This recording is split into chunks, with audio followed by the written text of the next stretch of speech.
تشعرون ولنبلونكم إليه راجعون.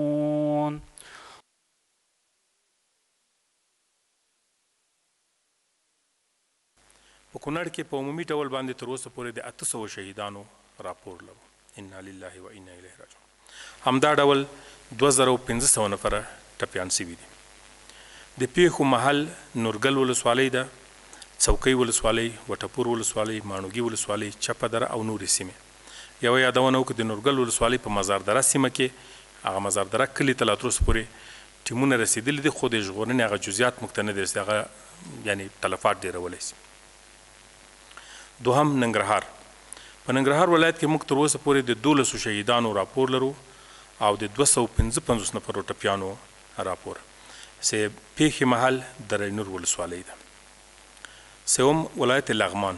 د ولایت لغمان جزئیات طوال رسیده فقط 58 تن از زخمی داریم و هم در ولسوالی الینگار. شهدا نداریم ولی خانه ها تخریب شده. همچنان در ولایت نورستان ولسوالی نورگرام 4 نفر زخمی شده که تا حال را گزارش داریم. در دیگر ولایت نورستان خیریتی بوده. و همچنان در ولایت پنشیر ولسوالی آبشار 5 خانه تخریب شده که الحمدلله تلفات نداشته ولی خانه ها آسیب دیده.